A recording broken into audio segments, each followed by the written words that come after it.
So let's start friends. तो जैसा कि कल हमने कुछ स्टॉक्स डिस्कस करे थे जिसमें से पहला कोचिन शिपयार्ड था जो कि लगभग हमारे बाइंग प्राइस से लगभग 6% अप है। ग्लेनमार्क था जो कि अभी लेवल पे ही है, हमारे बाइंग लेवल पे ही है। अशोका बिल्डकॉन था जो कि 7% अप हुआ है। एच जी इंफ्रा जो था वो भी अभी लेवल पे ही है। डीसीएक्स सिस्टम से मैंने एंट्री नहीं बनाई थी क्योंकि मुझे वो कन्विंसिंग नहीं लग रहा था, और ना ही मैंने मैन इंफ्रास्ट्रक्चर में एंट्री बनाई थी क्योंकि वो भी कन्विंसिंग नहीं लग रहा था। तो फॉर द टाइम बीइंग कल के दिन में मेरी नज़र में कुछ स्टॉक्स हैं जो कि अच्छा एक हमें आने वाले अपकमिंग वीक्स में, एक दो वीक्स में अच्छा प्रॉफिट देके जा सकते हैं। तो पहला स्टॉक है जो हमारा, दैट विल बी और सर्वोटेक रिन्यूएबल पावर एनर्जी, जो भी एनर्जी सेक्टर का स्टॉक है। तो एज वी कैन सी एक यहाँ पे एक सपोर्ट एरिया हमें दिख रहा है यहाँ पे डेली टाइम फ्रेम पे, और पिछले 4 दिन से कुछ एक कोई सेलिंग में कोई खास दम लग नहीं रहा था। और आज के दिन में मिड कैप निफ्टी ने भी जो कि अच्छा जंप लिया है, और इसने भी इसमें एक अच्छी रिकवरी हमें दिखाई है।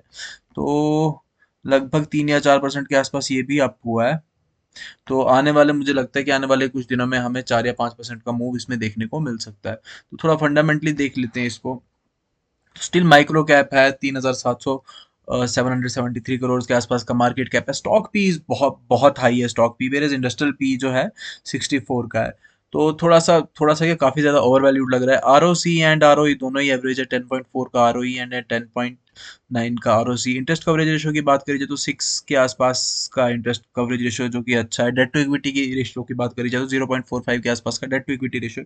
और करंट रेशियो की बात करी जाए तो 1.90 का करंट रेशियो है। तो ठीक ठीक मुझे लग रहा है। एवरेज स्टॉक है, थोड़ा सा ओवर वैल्यूड है लेकिन एवरेज है। फंडामेंटल्स एवरेज हैं। तो सेल्स की अगर बात करें तो ऑल टाइम हाई पे इनकी सेल्स चल रही हैं प्रीवियस 6 मंथ्स में। ऑपरेटिंग प्रॉफिट मार्जिन की बात करें तो 10% के आसपास का ऑपरेटिंग प्रॉफिट मार्जिन जो है पिछले 6 महीने का दिखा रहा है। ईपीएस की बात करें तो ईपीएस काफी कम है लेकिन एक कंसिस्टेंट ग्रोथ हमें ईपीएस में देखने को मिल रही है। तो दैट मीन्स कंपनी एक ग्रोइंग पाथ पे चल रही है।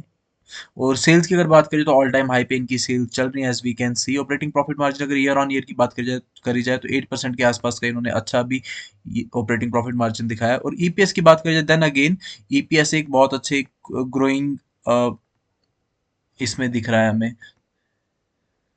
रिजर्व्स की अगर बात करें तो कंपनी ने रिजर्व्स अपने ऑलमोस्ट ऑल टाइम हाई पे पहुंचा दिए, वेयर एज डेट थोड़ा सा इंक्रीज हुआ है। अगर प्रीवियस प्रीवियस पिछले 6 महीनों की बात करी जाए तो 81 करोड़ के आसपास का था। इस वाले हाफ ईयरली टाइम स्पैन में 6 महीने में हमने अपना डेट जो है थोड़ा सा कम जरूर करा है। बात करी जाए इसके शेयर होल्डिंग पैटर्न की तो 59% जो है प्रमोटर्स हैं, whereas D I F I जो है, एफ आई ने थोड़ा सा स्टेक जो है थोड़ा सा बढ़ाया है। शेयर होल्डर्स की बात करी जाए बाकी तो पब्लिक के पास लगभग 34% के आसपास का स्टेक है जो कि थोड़ा सा कंसर्निंग है। तो ये तो था फंडामेंटली। तो अब देखेंगे सेकंड स्टॉक जो है दैट विल बी और IREDA. As we can see renewable energy sector में काम करता है। तो 58,000 करोड़ के आसपास का मार्केट कैप है। मिड मिड कैप स्टॉक है। स्टॉक पी की अगर बात करें तो 40.6 का है। इंडस्ट्रियल पी की बात करें तो 30.8 का है। तो थोड़ा थोड़ा स्लाइटली ओवर वैल्यूड मुझे लग रहा है।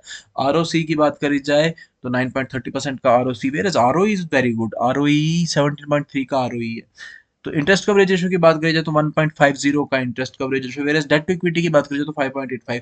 अब यहाँ पे डेट टू इक्विटी को हम कंसीडर क्यों नहीं कर रहे हैं, क्योंकि ये एक बाकी कंपनीज को लोन वगैरह का देता है, फाइनेंस वगैरह का काम रहता है इनका, इसलिए यहाँ पे हम लोन इसको डेट टू इक्विटी को कंसीडर नहीं करेंगे। तो बाकी फंडामेंटल रेशियोज की अगर की तरफ जाया जाए अगर, तो रेवेन्यू इनका ऑल टाइम हाई पे चल रहा है।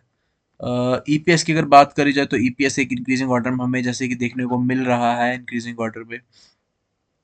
और रिजर्व्स की अगर बात करें तो ऑलमोस्ट ऑल टाइम हाई पे रिजर्व्स चल रहे हैं। बोरोइंग्स जो हैं, बोरोइंग्स 54,000 करोड़, बट इनका वही है लेन देन का, बाकी कंपनीज को ये फाइनेंस करते हैं तो बोरोइंग्स यहाँ पे हम देखेंगे नहीं। देन प्रमोटर्स की अगर बात करें 75% जो है इसमें प्रमोटर्स ने स्टेक होल्ड करके रखा, whereas F I Is धीरे धीरे अपना स्टेक इंक्रीज करते हुए जा रहे हैं। तो अभी भी प्रीवियसली पिछले कुछ 6 महीनों में इन्हें अपना स्टेक सेल आउट करा है, बट देन अगेन कोई ज्यादा इसमें कंसर्निंग फैक्टर मुझे लग नहीं रहा।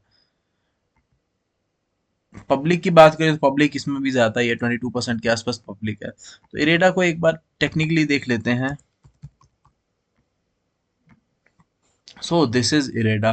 तो आज के दिन में इरेडा ने बहुत अच्छा पंप किया, लगभग 10% के आसपास, 10-11% के आसपास का पंप किया है। तो यहाँ पे 200 EMA और यहाँ पे एक फिप जोन था 0.5 और 0.6 के आसपास का फिप जोन था, यहीं से इसने अपना एक पुल बैक लेते हुए हमें एक अच्छा एक बाउंस दिखाया हुआ है।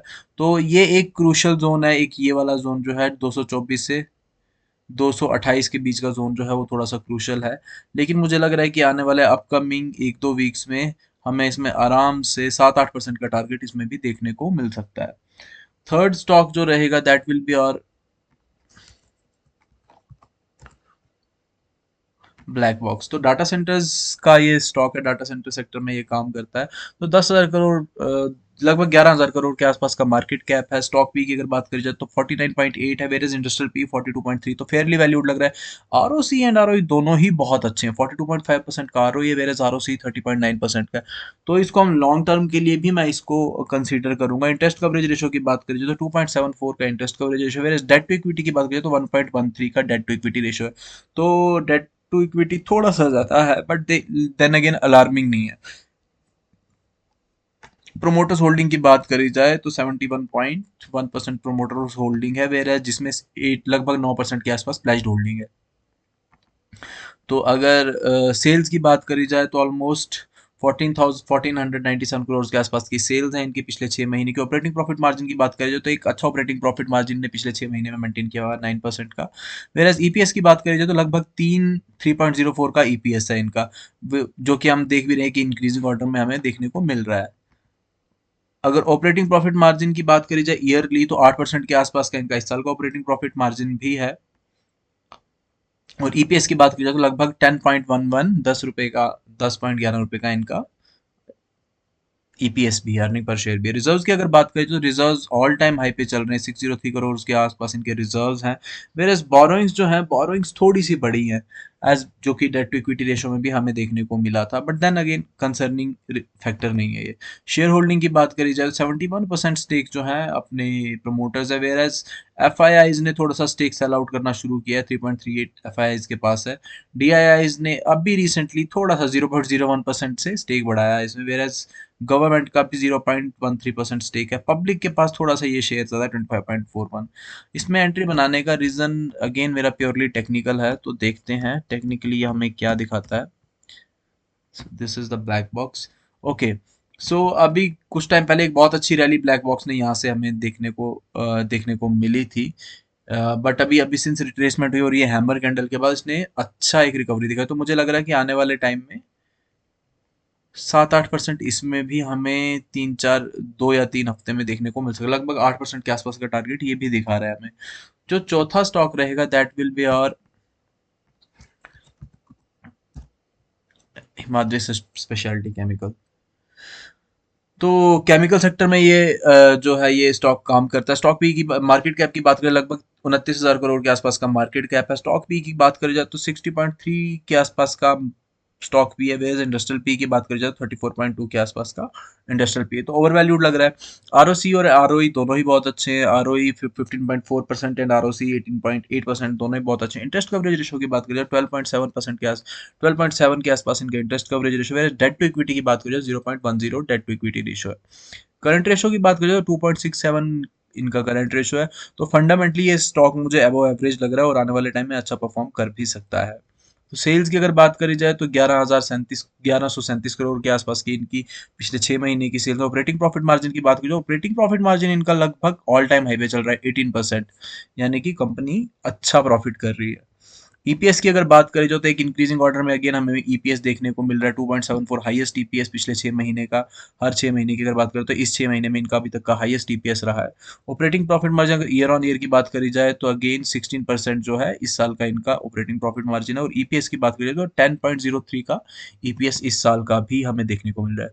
रिजर्व्स की अगर बात करें तो ऑल टाइम हाई पे इनके रिजर्व चल रहे हैं, 3,360 करोड़ के आसपास के रिजर्व, वेयर बोरोइंग्स काफी ज्यादा कम कर दी इन्होंने। तो ये एक कंपनी की एक प्रोग्रेस दिखाता है कि कंपनी अच्छे ट्रैक पे चल रही है।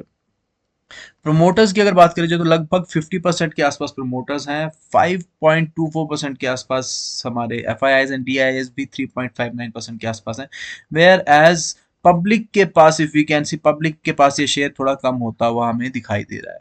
तो एक अच्छा एक फैक्टर हमें देखने को ये भी मिल रहा है। तो इसको अगर हम टेक्निकली देखें एच एस सी एल को, तो अभी फिलहाल एक ये जोन है जहां से इसने अपनी रिजेक्शन ली थी। तो if the stock crosses this zone, और अगर एक डेली कोई भी डेली टाइम फ्रेम पे यहाँ पे थोड़ी कंसोलिडेशन होती है और उसके बाद कोई भी एक डेली टाइम फ्रेम पे कैंडल यहाँ पे इसके अबव क्लोज करती है, तो मैं इसमें एंट्री जरूर करूंगा। तो मुझे लगता है आने वाले टाइम में एक अच्छा हमें रिटर्न्स देखे जा सकते हैं। और मोर एवर अगर हम देखें तो एक इट्स काइंड ऑफ एक inverse head and shoulder pattern हमें दिखा रहा है। ये एक शोल्डर है, then this is head of the price, and then this is the second shoulder. तो इनवर्स हेड एंड शोल्डर अभी का पैटर्न हमें दिखाई दे रहा है इसमें। और जैसे इसका नेकलाइन ब्रेक होता है तो यहाँ पे एक एंट्री हमारी बनती है, और कम से कम भी अगर थोड़ा हम इसमें होल्डिंग पावर ज़्यादा रखेंगे तो आराम से हमें पहला टारगेट ही हमारा 70% का बन रहा है। लेकिन ये हो सकता है कि ये स्विंग थोड़ा 2 महीने 3 महीने तक चले, लेकिन ये एक अच्छा रिटर्न हमको देके जा सकता है। So that will be all for today. So goodbye, take care.